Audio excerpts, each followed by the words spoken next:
हाय दोस्तों, सबको नमस्कार प्रणाम। आज हम एक टॉपिक पे चर्चा करने की सोच रहे हैं। वो टॉपिक का नाम है कि नौकरी कब तक करनी चाहिए।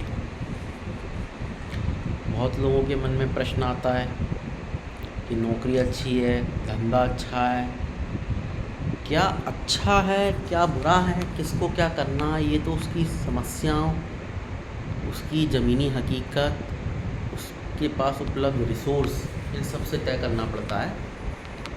लेकिन फिर भी एक सवाल आता है कि मान लीजिए किसी को अगर नौकरी नहीं करनी है, धंधा करना है, तो कब तक करनी चाहिए नौकरी। क्योंकि आप ऐसा तो नहीं कि पहले दिन पे इसे ही आप धंधा चालू कर सकते हैं, पैसे की भी ज़रूरत होती है। इसके लिए मैं एक बात कहता हूँ, सबसे पहले क्या करना है।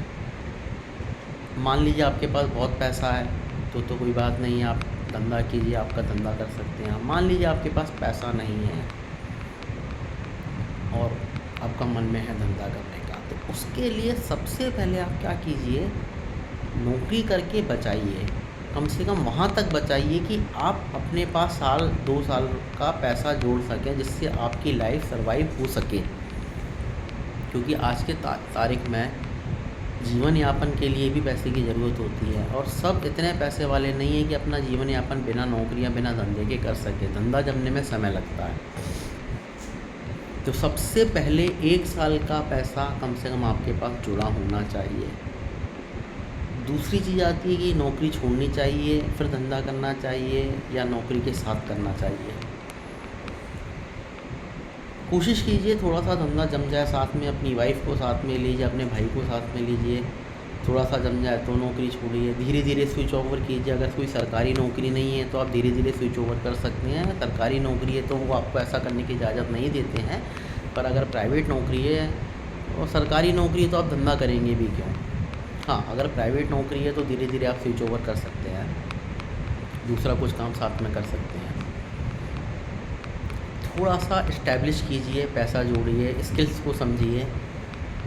तीसरा पॉइंट ये आता है कि नौकरी करनी है कि धंधा करना। जैसा मैंने पहले ही आपको बताया कि ये तो आपके ऊपर डिपेंड करता है कि क्या करना है। लेकिन एक समय के बाद अगर आपको लगता है कि नौकरी में मन नहीं लग रहा है और अब आपको धंधा करना है, तो उसके लिए प्लान कीजिए।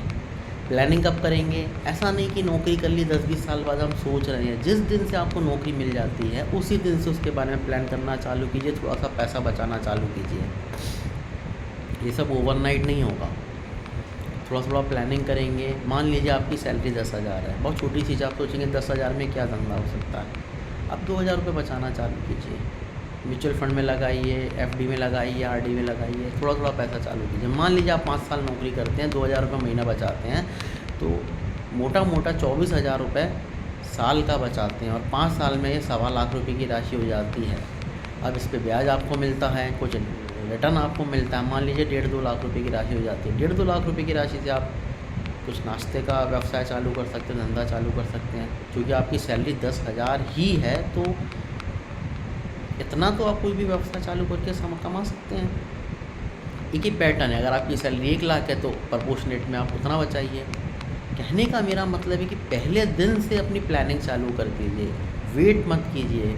कई लोग ऐसा करते हैं कि पहले 4 साल 5 साल नौकरी करेंगे, मौज मस्ती कर लिए, घूमे फिरे, कुछ बचाया ही नहीं। जब 5 साल बाद उनको लगता अब नहीं हो रही है नौकरी, अब नौकरी छोड़ना है, फिर जब बैंक अकाउंट देखते हैं तो पाते हैं कि कुछ बचाया ही नहीं था। इतने साल मगजमारी करी, मौज मस्ती में उड़ा दिया, दोस्त यारी में उड़ा दिया, दारू पी ली, चिकन खा लिया, उल्टा सीधा खाने पीने, मतलब कुल मिला के मौज मस्ती भी कीजिए, लेकिन लिमिटेड बचाइए, कुछ पैसा बचाइए। मेरा कहने का मतलब ये है, जिससे आपकी वेल्थ थोड़ी थोड़ी क्रिएट हो। जिसकी जैसी सैलरी होगी वेल्थ वैसी क्रिएट होगी। मैं ऐसा नहीं बोलता कि 10,000 रुपये कमाने वाला करोड़पति बन जाएगा, जोड़ लेगा, लेकिन कुछ तो जोड़ेगा। 10,000 कमाने वाला अगर चाय पकौड़े का कुछ धंधा चालू करता है, कोई व्यवसाय चालू करता है, तो उतना बचा सकता है वो। जिसकी सैलरी 1 लाख होगी वो उस हिसाब से बचाएगा, उस हिसाब से जोड़ेगा। जिसकी सैलरी और ज़्यादा होगी वो उस हिसाब से प्लान करेगा। लेकिन प्लानिंग फर्स्ट इसी कीजिए, सोचिए, कुछ पैसा बचाइए। आप मान लीजिए धंधा नहीं करते हैं तो पैसा जोड़ने में दूसरे काम में आएगा। मैं आपको एक एग्जांपल देता हूँ। सबसे पहले आजकल लोग, सब बच्चे जो हैं, सबसे बड़ी गलती क्या करते हैं, जिस दिन उनकी नौकरी लगती है सबसे पहले वो एक महंगी सी बाइक लेते हैं।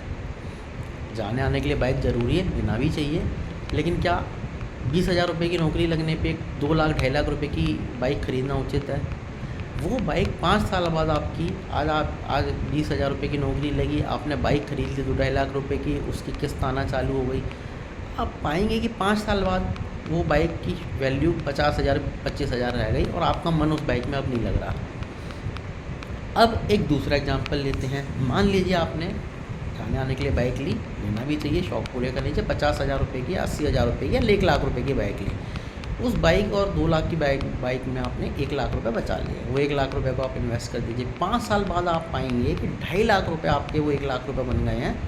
अगर आपने शेयर अच्छी जगह कहीं डाल दिए, शेयर में, म्यूचुअल फंड में या FD में भी डाल दिए, तो 1.5 लाख बच जाते हैं। और भी आप इनकम जोड़ रहे हैं, 1-1.5 लाख रुपये आप और जोड़ ले। 5 साल बाद आप पाएंगे आपके पास 2.5 से 3 लाख रुपये का कैश फ्लो क्रिएट हो जाएगा।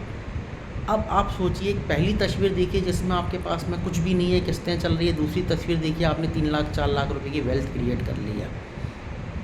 हो सकता है आप प्लान कर लें कोई इन्वेस्टमेंट दूसरा, हो सकता है आप बिजनेस का प्लान कर सकते हैं, क्योंकि 3-4 लाख रुपए आपके पास रहेंगे, 3-4 लाख रुपए आप लोन लेंगे तो 7-8 लाख रुपए की आपकी वेल्थ हो जाएगी। हो सकता है आप मकान के जो डाउन पेमेंट होता है वो भरते हैं। लेकिन आप देखिए फ़र्क, देखिए 3-4 साल में आपके पास 4 से 5 लाख रुपए का वेल्थ क्रिएट हो गया। दूसरा पॉइंट मैंने जो आपको बताया, आपने बाइक ली, पैसा शून्य हो गया, बाइक से आपका मन भर गया। अब आपने मकान लेने का सोच रहे हैं या कोई व्यवसाय बिजनेस करने का सोच रहे हैं, आपके पास फंड नहीं है। फिर आप सोचेंगे यार मैंने बाइक ली थी, बेकार लिया, पूरा पैसा मौज मस्ती में उड़ा दिया। मैं आपको एक एग्जांपल बताता हूँ। हम महीने का मान लीजिए कम से कम 2,000 रुपये का एंजॉयमेंट करते हैं, जिसमें होटल में जाना है, खाना है, पीना, ये सब चीज़ें हैं, 2 से 2,500 रुपये का। अब मैं आपको दूसरे शब्दों में बताता हूँ। 2 से 2,500 रुपये का आप जब मौज मस्ती करते हैं, मौज मस्ती ज़रूरी है, कीजिए, जिस भी लेवल से कर रहे हैं उसमें थोड़ा सा बचाइए, जहाँ भी कर रहे हैं थोड़ा सा बचाइए, वो जोड़ते हैं आप 5 साल बाद 10 साल बाद एक पाएंगे आपके पास ये मौज मस्ती वाले पैसे बचे हुए फंड से ऐसा एक फ़ंड इकट्ठा हो गया जिसमें आज मैं बाद में आपको सहयोग मिलेगा। मैं ऐसा क्यों बोल रहा हूँ, उसके पीछे कारण है। वो कारण ये है कि जो मौज मस्ती में, खाने पीने में हम पैसा लगा देते हैं, वो रिटर्न जरूर करना है, मौज मस्ती भी करना है, पर आप थोड़ा सा बचाइए। हर व्यक्ति जो नया ये खासकर नए युवाओं के लिए, क्योंकि जो नया व्यक्ति नौकरी पे लगता है, जब उसके पास कुछ भी पैसा नहीं होता, जैसे इकट्ठा पैसा आना चालू होता है तो मौज मस्ती करने लग जाता है, पैसा यूज करने लग जाता है, खाने पीने, घूमने। लेकिन जब 5 साल बाद 7 साल बाद वो पाता है कि अब उसका उस नौकरी में मन नहीं लग रहा, उस व्यवसाय में मन नहीं लग रहा, या कि शादी हो रही है, कोई बड़ा खर्चा करना है, तो वो पाता है कि यार मेरे पास तो जुड़ा हुआ फ़ंड कुछ भी नहीं है। ये बात जो मैं बोल रहा हूँ खासकर उन युवाओं के लिए बोल रहा हूँ जो गरीब ताल्लुकात से आते हैं, गरीब परिवार से आते हैं, कुछ ठीक ठाक सी नौकरी पढ़ने लिखने के बाद पाते हैं और फिर मौज मस्ती चालू कर देते हैं। जो व्यक्ति अमीर है, जिसके माँ बाप अमीर हैं, उनके लिए तो कुछ बात ही नहीं है, लेकिन जो गरीब है उनकी वेल्थ क्रिएट कैसी होगी, ये उसके लिए मैं आपको बता रहा हूँ।